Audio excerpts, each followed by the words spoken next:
नहीं खे आज आवता कोरिया तो ओकरा घर में हम नौटंकी करतानी। हाँ उपाय लगाई उपाय लगाए ऐसे हमरा कल्याण हुई। कैसे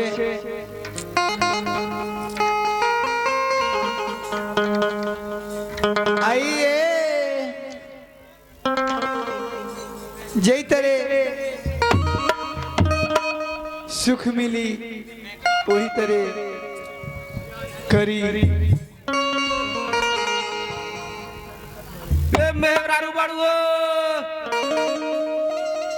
बाप रे बाप बुझाता ई नतिया के बेटा आ गई। कहाँ बाड़ू अब बुझाता हमारा ई नौटंकी न करम ताले कोरिया के बेटा हमरा से ना पति आई। पहले कोदारी चला के आयल बड़िया के मारी न कोई कहले रे ए ब्याह जी। हाँ अब तो बुझाता कोरिया के बेटा दुआरी पर आ गई। हाँ केवारी तोड़ दी। बाप रे बाप बुझाता अब हम एगो नौटंकी करता। सूरज जल्दी करी। ठीक बा ब्याह जी। काहे न बोले रे ही आई न खोल दे रे बा। रे कोरिया के बेटा ईटा लगैले बारी ठेल के पैस न जो। देख काहे नाइट को बोलै दा रुक तू पहले।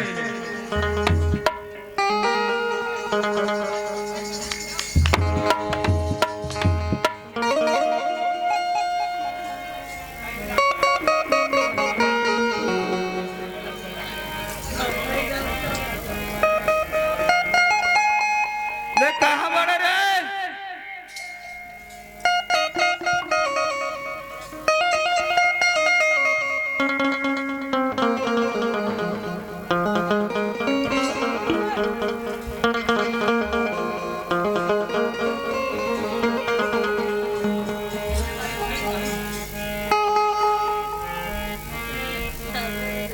रे कथी होई दौ रे नहीं जानत ना ना कोदारी अपने चले बने हरानी उनका होता। कई तो दे हाथ में उठाई थई ये कथी भेलौ गे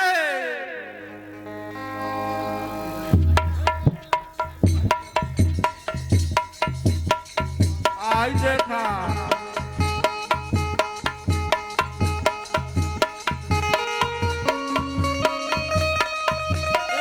झूले लगल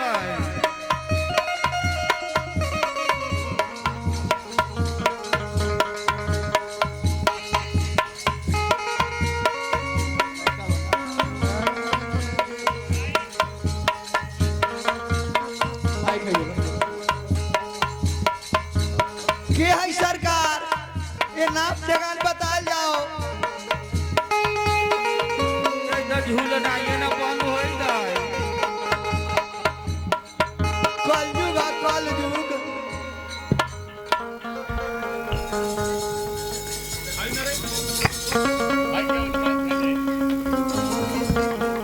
रे बेटा बेटा रे तोरा के नाम मन कैले रे बेटा न चिन्है छे हमरा। रे तो बड़ा भारी भीरा बात करे दे रे बेटा कहै छै हमरा। रे बेटा हम कौन छी न चिन्है छे। का भाई का कहता हो ब्यास जी हाँ नहीं तो गौस के कहे में लाजो लगैता हो का कहलक बेटा कहलक ह ए पूछी न कैसे कहलक काहे ला कहलक के बा। बुझात अपने के घर गोसाई बहुत दिन पाइल बा। हर गोसाई हाँ टाइम से धूप अगरबत्ती न दिले का। ना अब के देवता तनका गलती होई तो लगले सायरा स्नान बागमती कमला जी में उहे संख्या हमरो लगता। तो देवता के चक्कर बा। हाँ ये हम तो कोदारी ले ले खींच पा में करा दू खंडी कह देती है ना ना वैसा भूल के गलती कब ना करो। ओ हम अब समझ गेलिए हाँ ना तो हमरा खींच पर पड़ रहल त हम एकरा दम देखाइए देती है ना ना कौन बनिया भागता लंग जाके दिखाई ओकरा। तब एकरा कौन उपाय करल जाई? उहे टेका पे ले जाके पड़ी। कहवा टेकावा? हम तो कहियो टेका पर भी गेल ना बाड़ी। जाऊ जी उहो न जाना तानी। ना उ नदिया पर नहीं के हई ननकार के पुलवा से उतर ए भूसा कतिका ये ना है। हाँ 4-5 गो नया मंदिर न बनल बा। हाँ 9 गो ना जानू है। 9 गो हाँ, हम के है। रही एक मतलब अपना यो जाना तारी। ना खेते के रही हम देखले रही था। सुनी ना उ भक्ता का नाम जाना तानी। ना ना बताई ना हम वही जगह जाई। उ जस देवल भक्ता हई ओके नामे जसी भक्ता बा। ए जसी बात। हाँ ओकरा लग जे जाई ना बिना जस के कौनो नहीं आइल बा आ नहीं अपना हुआ आइल। खुशी मन से जाई जय जयकार हो जाए। एकर मतलब हमरा ले जाए के पड़ल ना। न सोचबे न करी जल्दी जाई जो बिहान जाके घूमते चल जाई। ए मेहरारू निमन अभी ना भेले रे बेटा। जय हो सरकार। हम न जानत रही अपने घर के देव बाड़ी। रे बेटा ना चिन्हई छे। अब चीन ले ली। अब तई को चीने में हमरा देर ना बा। तिका प्राण के एकरा रक्षा करू न तो हमरा कोनो ना बा। एको गो बाल बच्चा ना बा। अब टाइम न लगी। रे बेटा चिन्ह ले ले। हाँ हाँ हाँ हम चीन ले ली। हे माता हम चीन ले ली अपने के रक्षा कर जाओ एक प्राण के तैका।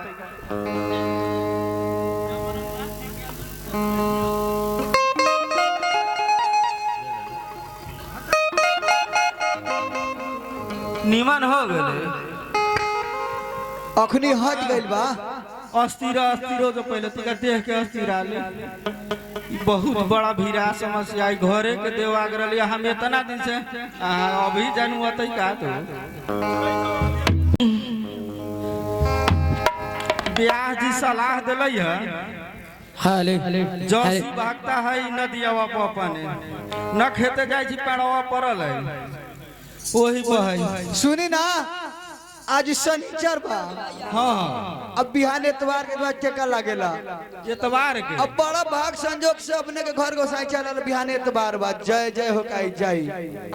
अच्छा तो ला हम जाइते बाड़ी। जाई जाई भोरवे में जाइले हम। हाँ, सब सवेरे सब। नदियावा में स्नान कर ले। हाँ। आ नदियावा में स्नान कर के आ ओकरा बाद में लगले टेकवा पर चल जाए। हाँ ए मेहरा तो चल हमने अखुनते से चल दोनों स्नान करे के। हाँ चला चल केना हो गलै हो बाबू एक तैका। मैया है टोटल चेतनिया है।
माई के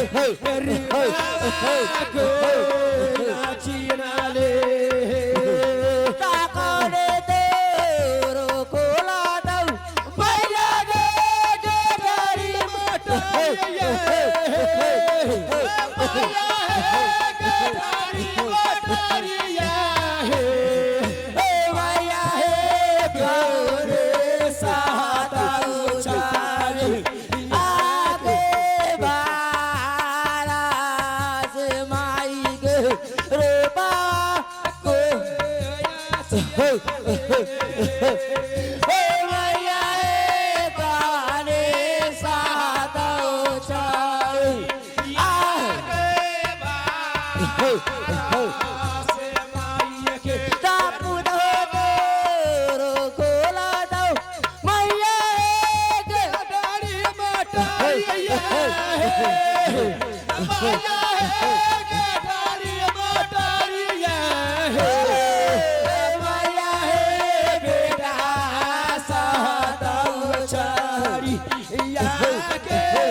Atesa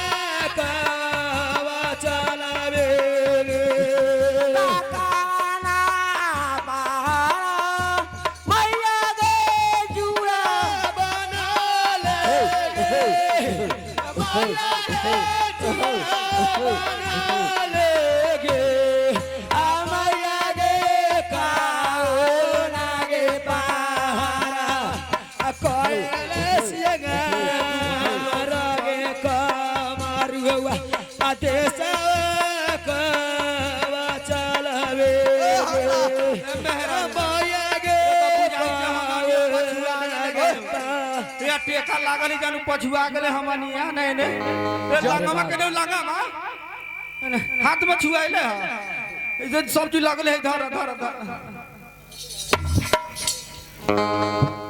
जय हो भगवान। दैव के दरबार लागल है हे सरकार नहीं नहीं नहीं आके बैठ जाओ ने हे त खाली आइले से ना होता एगो गाय गोहार लागल है ओकरो देखे कहियो सरकार।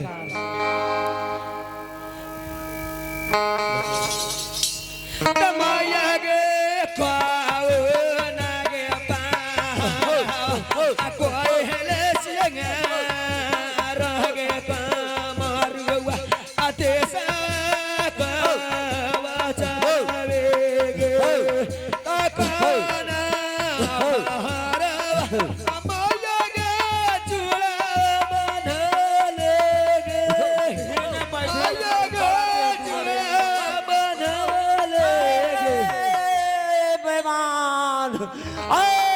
सलामी वाला हाजिर हो जो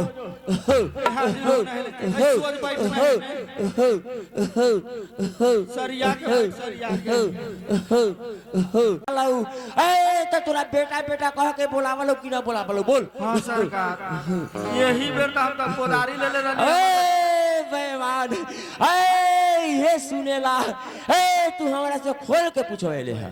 अब केना करूं हमनी आनर बड़ी है सरकार ये खोल के न कहती तो हम अभी ले पहुंचते रहते हैं। बेईमान तू कहै छे हम काया वास्ते सलामी न देले छे भूत काया से खेलाई तो कि कथि से खेलाउ छी बोल बेईमान। हां तो कहे से खेलल है तो ये बात तोरा घुमा के कहली तो तू न बुझले है। हां हां हां तो अपने सफा शुरू में सलामियां ठीक ले रहली है भक्ता जी। बेईमान देख तोरा बेटा बेटा कह के बोलावलौ तू एको बेर ओकरा माई कह के गोर लागै छै फीस पर पड़ती त ये बेर तू वो कह देती है हम तो पहले ये बेटा कहलक त कोदारी सरिया ले रहली हम न जानती है कि हमरा बेईमान देख ले ई भूत ऐसन हौ तोरा घर में खोरी खपटी लगा देतौ न तो हम कहियो से मान तब हम केतनो कमाई ले त हमरा कहां तोरा कहियो घर में न पूरी पड़तौ। हे भक्ता जी अभी केना ठीक होते सलामी तो अपने ठीक देली साफा सही है ठीक लिया शुरुए में सही रहलक हमरे हम ही अपने के परेशान कर देली अब ठीक केना होते है भक्ता जी। बेईमान देख हम ठीका काम करे छियो बोल मंजूर हौ ठीका भक्तइयो अब ठीका होइते पहले तो सब पूरा देखै दिया हमरा लोग बकवास न करिए नहीं तो हम देह में आग लगा दे सरकार अपने मंजूर हो तो बोल ना मंजूर हो तो हम चल लियो। हे सरकार अपने ठीका करू चाहे रोज पकड़ू माने हमर काम होय के चाहिए हम मान गेली ठीक है बेईमान रोज पकड़े में तो तोरे घाटा लागतो। हे सरकार अब हाँ हे सरकार आ कहूँ ठीका ली तो ठीका कहूँ रोज पर कहूँ बेसी लौर लगा दी 15 दिन तो बेसी लागी ना वो बेईमान हम रोज पे 1000 के रोज कर पाऊ तोरा भाग 1 महीना लागो चाहे 2 महीना लागो देख ठीका लेबो तो हम 10,000 रुपया में लेबो बोल तोरा कौन मंजूर हो आ दोनों साथ खैबो करबो ठीक है 10,000 में लेबे आ न तो रोज 1,000 रुपए ना हाँ आ कहूँ 1,000 के रोज है 15 दिन लगाते तो 15,000 आईना 10,000 आ ना तो महीना दिन लगा दे तो 30,000 भक्ता जी अपने ठीक है कह दूं हम ठीक है मंजूर बा केहू ना माने हम ठीक होए के हे बेईमान हे एगो औरो शर्त हो हे बोल मंजूर करबे तो हम कहबो न तो न कहबो अब कथी के शर्त हो गली जब ठीका हो गली तो हे सरकार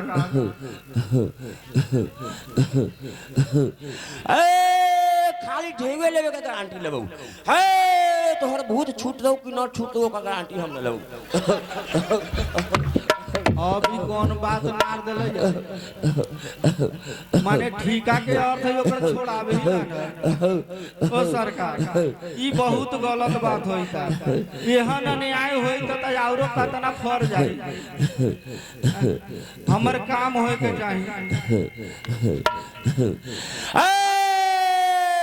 बेईमान हे हम दुखों के गारंटी ले लियो हे लेकिन एगो औरो शर्त हो बोल औरो शर्त है तो कहू ना अब कौन शर्त है हे देख हे तू सब कार हे सब धंधा है एकरे से तू करवावे छही है एकरे से घर बहरवावे छही है एकरे से इनार में से पानी मंगवावे छही है एकरे से खाना बनवावे छही आ एकरे से तोहर मताई 2 बजे ले देह जतवा बलौ है त एकरा भूत काहे न हतई अभी बात हे सरकार अब पहले कौन है केना है देखती तब न हमरो तो विश्वास होए के चाहिए बेईमान है तो हम कहबो से मानबे कि ना मानबे तू हे सरकार अपने जोथी को हम तथी मानम खाली निमन हो जाए के चाहे हम जितना बात कहली उसे तू ध्यान देके सुन ले हा हम तो सब ध्यान देके सुनै ले तो उतना काम ओकरा से ना करवाबे कहतो तो हम गारंटी ले लियो ओकरा से ना कहियो घर बाहर आवे को होतो ना खाना बनवावे को होतो ना चूल्ही निपावे को होतो ना तोरा मतारी के अब देह जतवावे को होतो कहियो बोल मंजूर हो ठीक है हे सरकार सब हमरा मंजूर बा तो तोहर भूत छीट जतौ निमन खाली होए के चाहे हेलो हेलो तकावना पहाड़वा माया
चल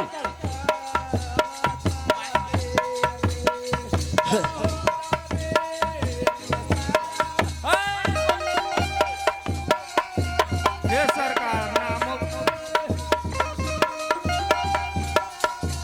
बोल बेईमान कौन से तू बोल पेरनी माई छियौ अपेंडिक्स माई पेरनी माई माई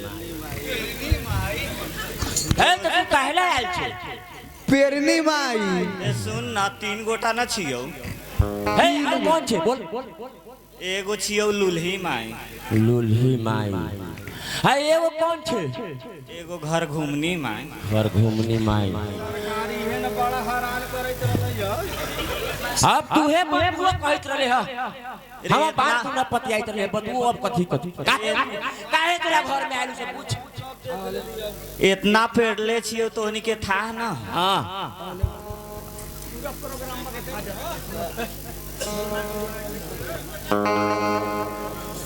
तैका दिन से पेर ले है दोंगे के बेर से पेर काम करवावई हो काम करवावे छौ वही से तू आइल छ है तो तोरा से कथी करवावल हमरा से खाए करवावलो अच्छा इनार में से पानी भरवावलो हेलो हमरा से 2 बजे ले गोर जंतवावलो अच्छा तो वही से तू आइल छ भर दिना सरेह में भेजलो घास काटेला घास काटेला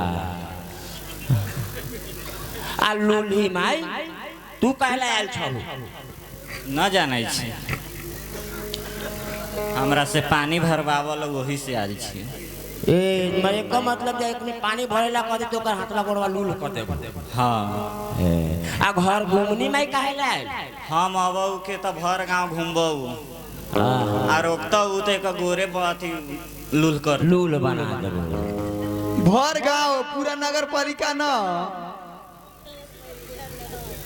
है तो तू कहना जाबे बोल जाबे है बोल जाबे कि नहीं जाबे जब उ काम न करबतौ त चल जाओ ए बोल मंजूर हो हे सरकार जथी कहते तथी मानबै खाली नीमन हो जाए के चाहे खाए के ना करबो बंसिया महीने पर रख देता है खाए के ना करबो उ जथी कहते ना कहली तथी मान जबै पानी ना भरबो हाँ हाँ मंजूर बा हमरा आ तोरा मतारी के देहो अब ना कहियो जतवाबे को होतो हाँ हाँ तो अब जेना होए वाला होते तेना होते ये करो देहवा त निमन रहते न तो बूढ़ हो गेल जेना होए वाला है तेना तो होएबे करते है चल तैयारी हो ई खाली निमन हो जाए के चाही तकाने करारा मैया अमोया गे बना लेगे अमोया गे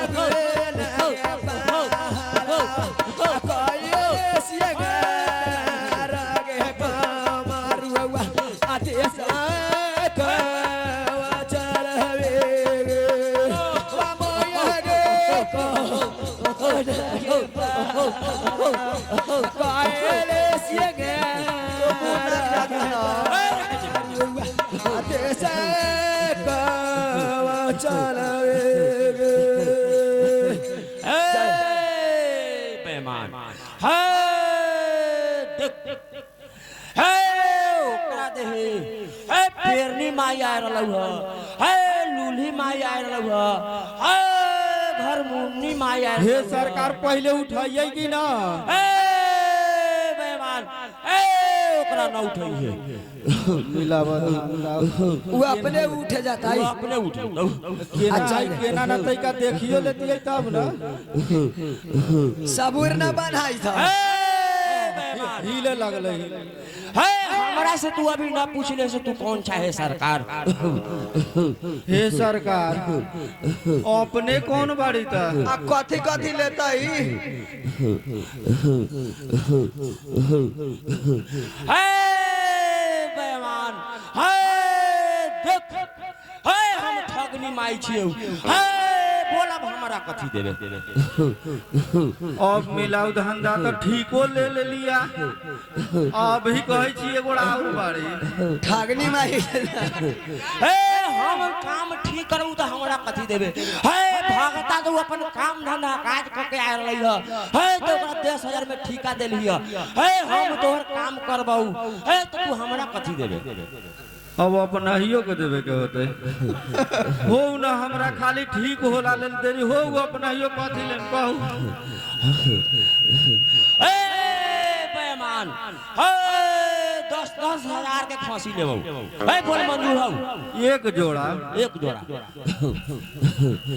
अच्छा ठीक है हम देब जब इतना भेलै तना एगो जोड़ा खांसी ला कथी लागल है ए बनारसी साड़ी लागतौ ए बोल मंजूर हौ अब ई साड़ी कथी करम ए अभी औरो सामान लागतौ आउरो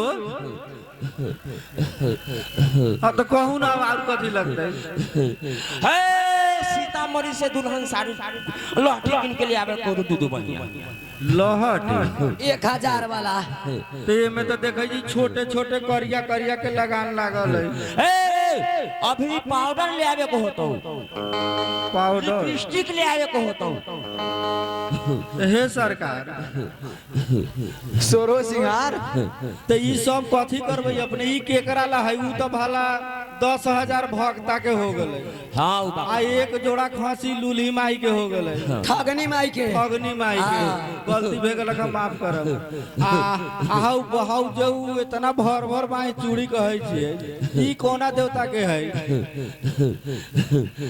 ए बेईमान हे आज छड़ू पाट तू अभी बोलै छे हे शुद्ध क के बोल हे न त देह में आग लगा देबू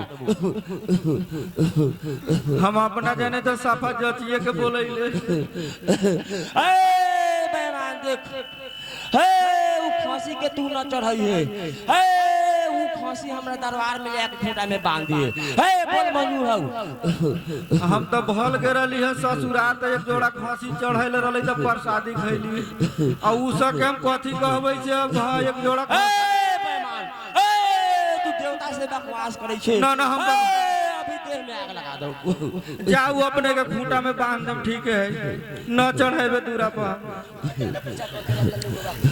आ लुगवा उगवा के ना है कि उ कोना के देते ए बेईमान ए तू बात न बुझै छे हे भगता के 10,000 रुपए देली है हाँ। ए लूली माई के हे एक जोड़ा ठगनी माई के एक जोड़ा खांसी देली है हाँ, अपन- हे भगतिनी के तू किछो देली है ना भक्तिनी के तो ई सब लगनवा भक्तिनी के जते ओ ठीक है सरकार अपने जथी जथी कहली हम हे सब इतना भगता क देलौ हे ठगनी माई क देलौ हे भगतिनी जाने खुश न होतो ताले तू तोर न छूटतौ ओ ठीक है तो उहो खुश हो जाए काला उहो न खुश रहते माने निमन करू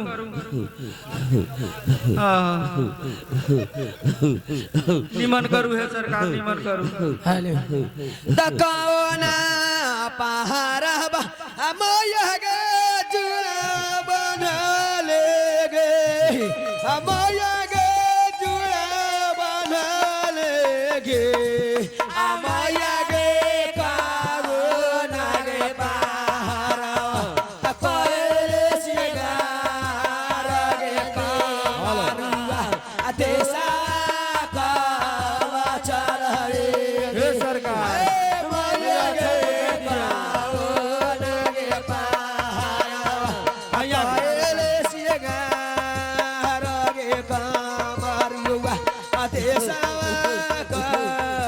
छत दी है सरकार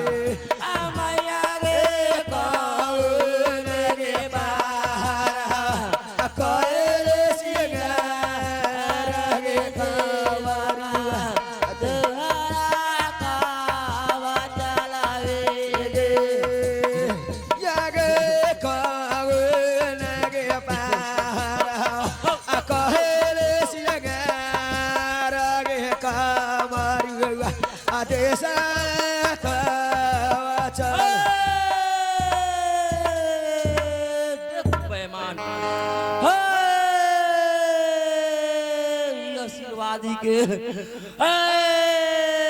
ले जाके हाँ, हाँ। एक भाग हाँ। 3 गछिया पर ध दिए 3 गछ एक भाग राखी के मान बद दिए एक भाग गोबर बद दिए तोहर सब काम गोबर हो जाता जय हो सरकार कोनो विधि निमन हरला काम है हमरा जाओ बेईमान अब ठीक हो जा। जाओ जाओ जाओ जाओ। हम जय हो सरकार ढेउआवा ने दे दियो जाओ। कितना कमी बेसी दे होतै भक्त के ईमानदारी होतै ऐली हो सरकार कहाँ बा ए भगत जी सोहे डाल कहाँ बा चले के बा सीधे डाल उरी सरिया लेली कहै छी हेने रख होने के न हुरकै छी जेनो जति टेढ़ के ना जते हो ब्याजी पुल टपै छी सीधे सीधे बुझाइ छी पुलवा लाग जाए टेढ़ के ना जाते 10,000 मिलैए त न कहै छी हमर ने एक जोग नदी त हम चलू। भाई मोहम्मदपुर से नदी के ठेका पर जाए में हां तोरा सोझे पड़लौ कि टेढ़ पड़लौ बोलता सोझे पड़लै है टेढ़ कैसे बतवाई छै त सोझ हम बतवाई छी जो चल सोझे अब त सोझ बतवाई छी त हम सोझ बनिहारी दे दू हम अपना घरे अपना घरे। हे हम ना बुझैत रहियो हां बनिहारी दिया कहै बनिहारी मांगै छ हां भूत पहले चिल्ला तो आय आई हमरा से मांगै छ बनिहारी ए भूत चिन्हू चाहे न चिन्हू पहले हमें बनिहारी दे देता घरे जाइया। लात जूता से कड़ाएम हम अब बनिहारी दे दिए कनाले 50 रुपया लेबे त हम चल लिया 50 गो ना ना रख लियो अपन ढेउआ हम चल देली अपने हम ना रखे वाला छी हम 50 रुपया माने वाला बनिहारी पहले जोड़ के दे दिया था एगो ले न त दूसरा भागना चाहिए रहिए तो हम आधा हिस्सा ले ले छोड़बो न करम पहले हम दे दू त जाए ए जो ना काहेला आई दिन से तू हमरा काम में नहीं है आई चलिए हमरा आई दिन से ए अभी ना मैं दे दू त हम जाए पहले उ लटपट वाला करम जो तोरा बाहर में कुछ बिगड़े वाला ना है जो हां अब बनिहारी अपने ना दे वो अब दे देली हम यही ना चल जाए। हम एके बात कहै छियै ब्याह से पूछ पहले बात हो ब्याह जी हां ओकरा भूत रहलै ए भूत ना रहली त कथी रहली है पहले तू कहा था हमरा है ना हमरा बता के से ओकरा से घर ना पहर होतै हाय उ त बहुत सकरवार ले हमरा से घर ना पहर होतै चूल्हियो न निभावे को होतै आ किशोरबा अपना माई के देश जटवावले ओकर घर वाले 12 बजे रात में तो ओकरा भूत केना न होतै हो ना जो हाय त हई गोदरिया के सुनै छै जब घोर घर बहर बाते तो तेरा भूत घर जते आई ढेगवा बाते तो बिहान हम की करते बोलता ए भाई कहते जाओ पहले हम बनिहारी दे दू त चल जाऊ हम जामा फाड़ देबो हट जाऊ हम ना तब उठबै अच्छा ठीक है ने ताकू ने है ने जो तोरे जान फ्लैग उठा खोली हम चल देलियो ओ भगत जी चलू आज से कोनो गोचारिया ये टेका बनाया सिया राम जय जय।